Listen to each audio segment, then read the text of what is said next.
ळमो अरिहन्ताळं ळमो सिद्धाळं ळमो आयर्याळं ळमो गच्छायाळं ळमो लोई सव साहुळं। जय बोलिए शासन नायक भगवान महावीर स्वामी की जय। हमने पिछले पर्व 8 में रावण और रावण के भाइयों का वृतांत सुना। अब आगे हम बात करते हैं।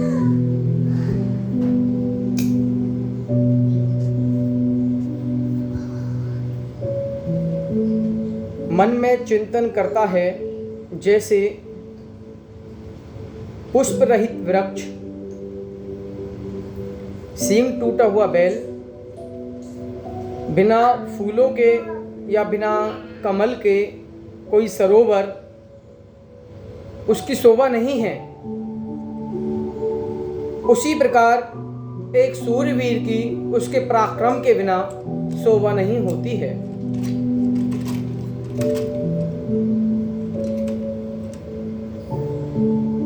एक क्षत्रिय के लिए संसार में पराक्रम ही सुख होता है।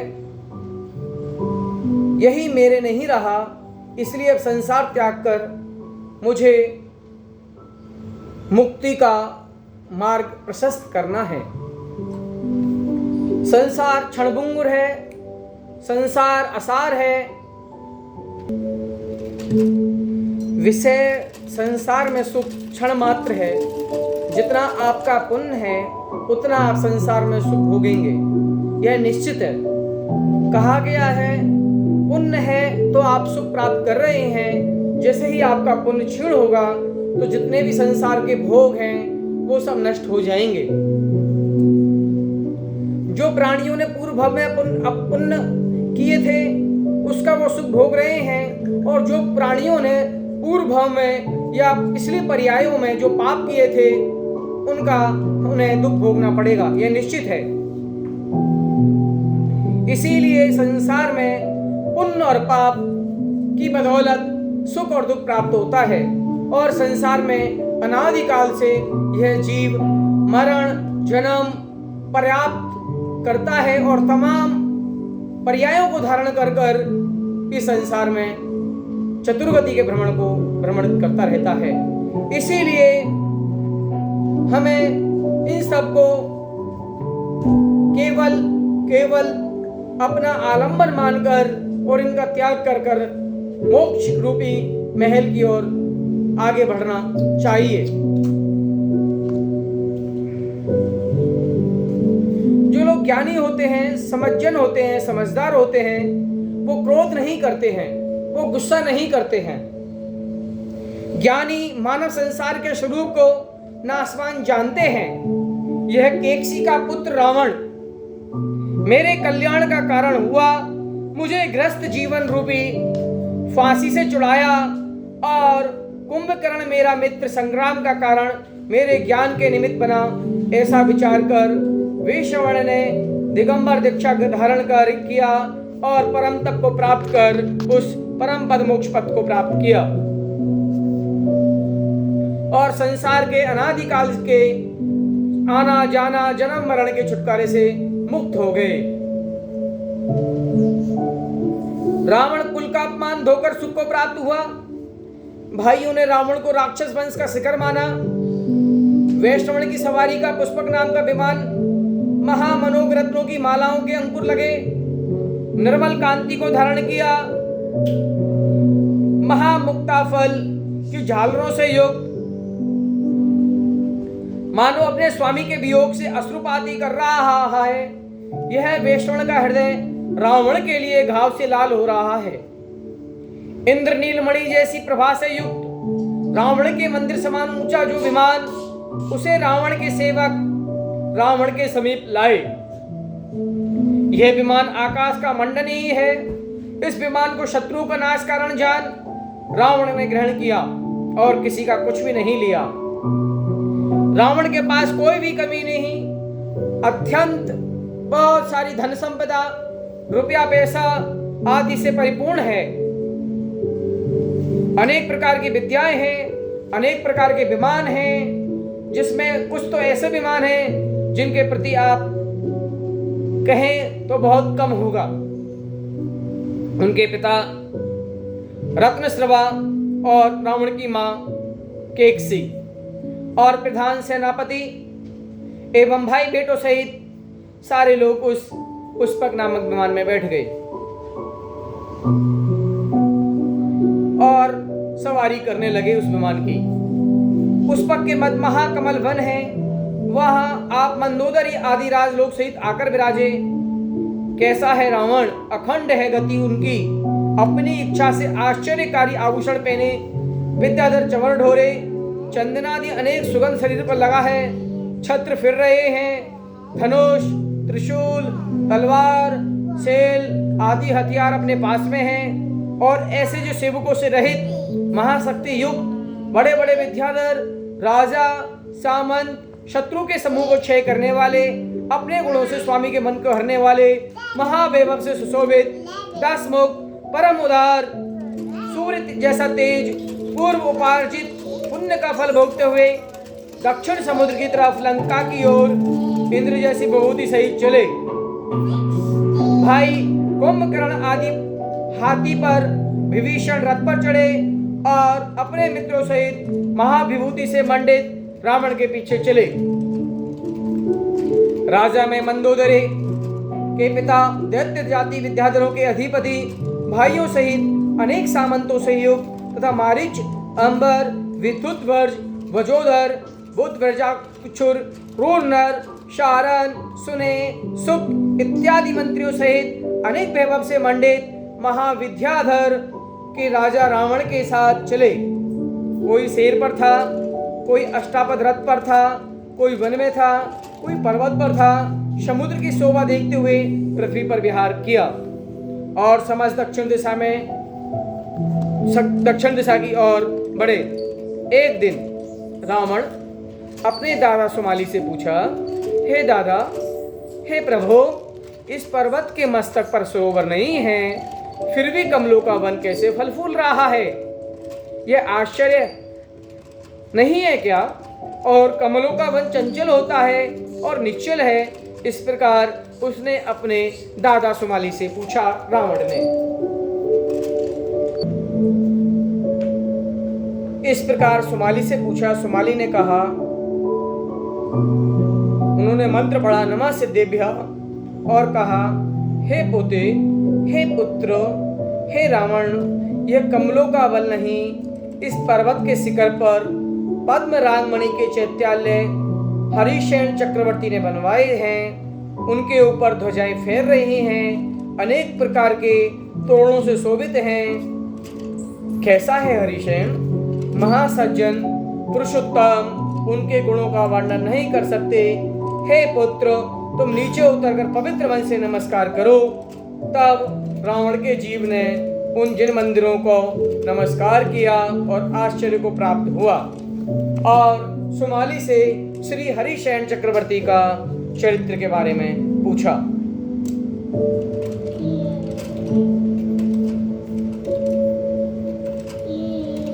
हे देव, आपने हरिशेन चक्रवर्ती की कथा कहो। तब सुमाली कहते हैं, हे रावण, तुम अच्छा पूछो। पापों को नाश करने वाला हरिशेन का चारित्र वह सुनो। कापिल्य नगर में राजा सिंहध्वज, उनकी अनेक रानियां बप्रादि महागुणवती थी, परंतु रानी बप्रा उनमें श्रेष्ठ थी। उनके हरिशेन चक्रवर्ती पुत्र उत्पन्न हुए। 64 शुभ लक्षणों से युक्त पाप कर्म को नाश करने वाले। सो इनकी माता बप्रा महाधर्मवती सदा अष्टाहिक पर्व में रथ यात्रा का उत्सव कराती थी।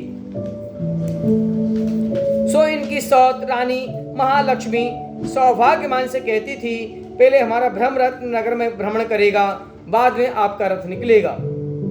यह बात सुन रानी प्रभा मन में महादुखी हुई, मानो वृक्षपात ही गिर गया हो। ब्रह्मा ने ऐसी प्रतिज्ञा की कि हमारी वीतराग भगवान का रथ अष्टांगिका में पहले निकले तो हम आहार करेंगे, नहीं तो हमारा आहार पानी का त्याग है।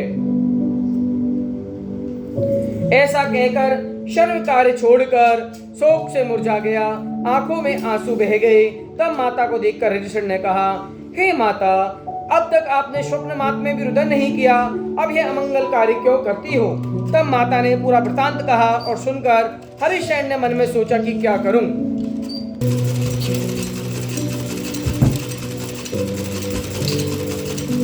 इस प्रकार से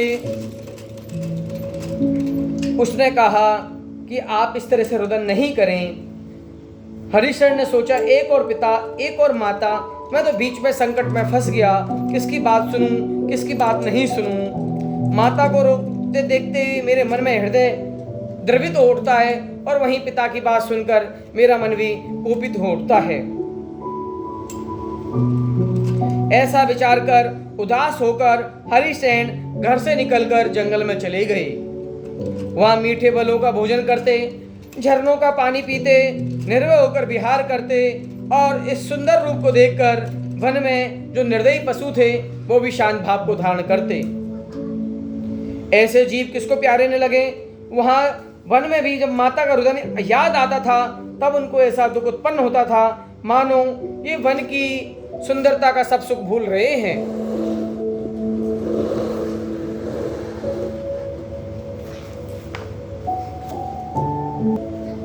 इस प्रकार वह हरिशयन चक्रवर्ती वन में देवता के समान विहार करता है और मृग भी उसको देखकर बड़े खुश होते हैं। एक दिन वन में भ्रमण करते करते उनको एक तपस्वी मिले। उस तपस्वी का नाम था सतमन्यु। उनका आश्रम कैसा है? वन के जीवों का है आश्रय। आने के चल के कालकल्प नाम का राजा अति प्रबल बड़ी फौज से चंपा नगरी आया। चंपा नगरी का राजा जन्मेजय, उन दोनों का युद्ध हुआ। पहले जन्मेजय ने महल में सुरंग बनवा रखी थी, जो सुरंग की मार्ग होकर जन्मेजय की मात्रा नागमती अपनी पुत्री मदनावली सहित निकली और सतमन्यु तापस के आश्रम में आई। सो नागमती की पुत्री हरिशयन चक्रवर्ती का रूप देखकर मोहित हुई।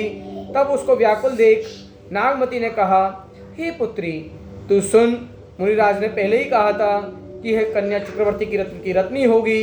अब यह चक्रवर्ती तेरे वर हैं। यह सुनकर मदनावली अति आसक्त हुई। तो तापसी ने हरिशयन को निकाल दिया, क्योंकि तापसी ने विचार किया कदाचित इन दोनों का अगर सहसर्ग होगा तो हमारी अपकीर्ति होगी। तब ये चक्रवर्ती आश्रम से दूसरी जगह गए। तापसी को जीन जान युद्ध नहीं किया, परंतु वह वन में कन्या बसी रही। इनको भोजन में, शयन में, किसी भी कार्य में मन नहीं लगता था। ये पृथ्वी पर भ्रमण करते रहे।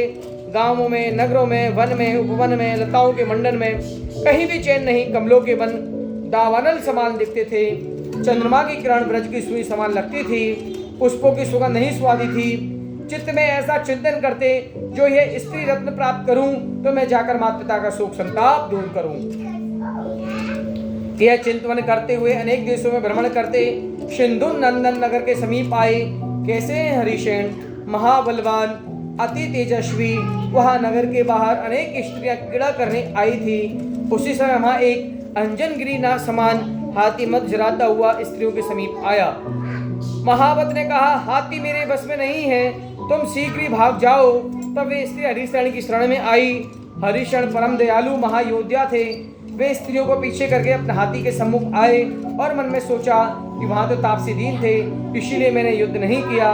वे मृग समान थे, परंतु यहाँ दुष्ट हाथी मेरे स्त्री देखते ही स्त्री बालक आदि को मारे, मैं कैसे सहन करूं?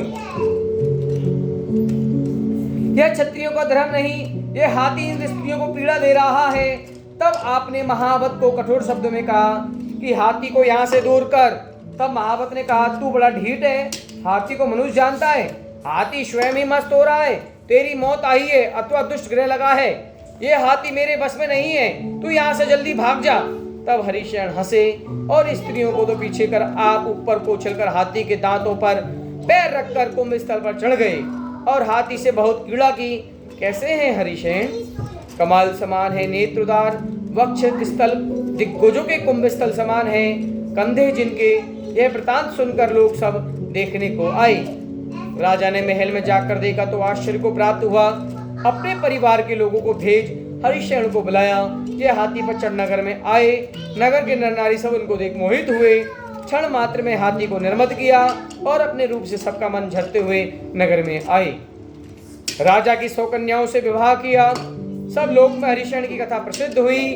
राजा से अधिकार, सम्मान पाकर सुखी हुए, तो भी तपस्वियों के वन में जो कन्या देखी थी उसके बिना एक रानी एक वर समान लगती थी। मन में बार बार सोचते हैं, मेरे बिना वह मृगनयनी उस वन में मृगी समान आकुलता को प्राप्त हुई होगी, इसीलिए मैं उसके निकट शीघ्र ही जाऊंगा। ऐसा विचार करते रात में नींद आती है, लेकिन कभी कभी सपने में टूट जाता है, मानो हरिशरण के मन में वो बस चुकी हो। उसके पश्चात विद्याधर राजा शक्रधन की पुत्री जयचंदा, उसकी सहेली वेगवती, वह हरिशरण को रात्रि में उठाकर आकाश मार्ग में ले चली। निंद्रा के क्षय होने पर अपने को आकाश में जाता देख क्रोध से कहा, हे पापिनी, तू हमको कहाँ ले जा रही है? यह विद्या बल से युक्त है, फिर भी इनको क्रोध से बोलते हुए देखकर कहती है, हे प्रभु, जैसे कोई मनुष्य जिस वृक्ष की शाखा पर बैठा है उसी को काटे, क्या ये सब चतुरपना है? नहीं, ये चतुरपना नहीं है, ये मूर्खता है। ऐसे ही मैं आपकी हितकारी हूं, आप मुझे मारो यह उचित नहीं। मैं आपके उसके पास ले जाऊं जो निरंतर आपसे मिलने की अभिलाषा से बैठी है। तब ये मन में सोचते हैं कि ये मधुर भाषी है, दुख पहुंचाने वाली नहीं है, इनका मन प्रसन्न दिख रहा है। आज मेरी दाहिनी आंख भी फड़क रही है, इसलिए हमारी प्रिया का संगम कराएगी। उसने पूछा, हे बहन, तुम अपने आने का कारण कहो। तब उसने कहा, शूर्यनृदय नगर में राजा शक्रधन, रानी धारा, उनकी पुत्री जयचंदा, वे आपके गुण एवं रूप से मोहित हुई है और कोई पुरुष उसको नजर नहीं आता है। उसके पिता जहाँ विवाह करना चाहते हैं वो वहां पर मना करती है, और मैंने जो राजपुत्रों के चित्र दिखाए थे उसको कोई भी पसंद नहीं आता है। तब मैंने आपका रूप चित्र दिखाया और वह मोहित हो गई आपके रूप को देखकर, और उसने कहा, मैं इस नर से ही शादी करूंगी, इस नर से ही मैं विवाह करूंगी, और इस नर से ही मेरी शादी हुई तो ठीक, नहीं तो मैं मरण को प्राप्त करूंगी, और कोई पुरुष से मैं शादी नहीं करूंगी। तब मैंने उसको समझाकर ऐसी प्रतिज्ञा की, चल तेरा मन है तो मैं कोई बात नहीं, मैं पूरी कोशिश करूंगी। उसे मैं नहीं लाऊं तो अग्नि में प्रवेश करूंगी। उसको दुखित देखकर यह प्रतिज्ञा की, उसके गुणों से मेरा मन हार गया। सब पुण्य के प्रभाव से आपका मिलन हुआ, आप मिले, मेरी प्रतिज्ञा पूर्ण हुई। ऐसा कहकर उस हरिशयन राजा को अपने राज्य शूर्यनृदय नगर में ले गई। राजा शक्रधनु से सखी ने सब बात कही, सो राजा ने अपनी पुत्री जयचंदा का विवाह चक्रवर्ती हरिशयन से करा दिया और वेगवती का यश माना। जयचंदा का विवाह देखकर परिवार हर्षित हुआ। कैसे हैं वर कन्या, अनुपम रूप के निधान। इनकी विवाह सुन जयचंदा के मामा उनसे पुत्र गंगाधर एवं महेंद्र ने क्रोध कर कहा, इस कन्या ने हमको छोड़कर भूमि गोचरी से विवाह किया है, यह अच्छा नहीं है। ऐसा कह युद्ध करने को तैयार हुए। तब राजा शक्रधनु ने हरिशयन से कहा, मैं युद्ध के लिए जाऊं, आप नगर में ठहरो। ये दो दुराचारी विद्याधर युद्ध करने आए हैं, उन्हें मैं मारूंगा। तब हरिशयन ने ससुर से कहा, जो दूसरे को कार्य कर सकता है वह अपना कार्य कैसे नहीं करे, इसीलिए हे पूज, आप मुझे आज्ञा करो, मैं युद्ध करूंगा। ससुर ने बहुत बार मना किया पर इन्होंने नहीं मानी। अनेक प्रकार के शस्त्रों से पूर्ण पवनगामी घोड़े, शूरवीर हाथी, सारथी चलाने वाले ऐसे रथ पर चढ़े। इनके साथ बड़े बड़े विद्याधर चले, कोई हाथी पर, कोई घोड़ों पर, कोई रथों पर, और युद्ध हुआ। सुखधनु की कुछ सेना डरी, तब स्वयं हरिशयन युद्ध करने आए। सो जिस तरफ रथ चलाया उसी तरफ हाथी, घोड़ा, मनुष्य, रथ सेना कोई भी खड़ी नहीं रही, सब पर बाण चलाए। तब सभी कांपते हुए युद्ध छोड़कर भाग गए। महाभयभीत होकर गंगाधर एवं वशीधर ने सोचा, हमने बहुत बुरा किया जो इसे महापुरुषोत्तम से युद्ध किया। यह साक्षात सूर्य के समान है, जैसे सूर्य अपनी किरणों को फैलाता है उसी प्रकार यह युद्ध में बाणों की वर्षा करता है। अपनी सेना को हरि देख गंगाधर महेंद्र भाग गए। उसी समय हरिशयन के चक्ररत्न उत्पन्न हुआ। तब ये चक्रवर्ती महाप्रताप को धारण कर पृथ्वी पर प्रकट हुए। यद्यपि चक्रवर्ती की पूर्ण विभूति पाई, फिर भी अपनी स्त्री रतन जो मदनावली से विवाह करने की इच्छा थी, वह 12 योजन प्रमाण कटक साथ ले राजाओं को दूर करते हुए तपस्वियों के वन समीप आई। अब आगे करते हैं। जावाणी के ज्ञान से सूझे लोकालोक, सवाणी मस्तक नमो सदा दे तुम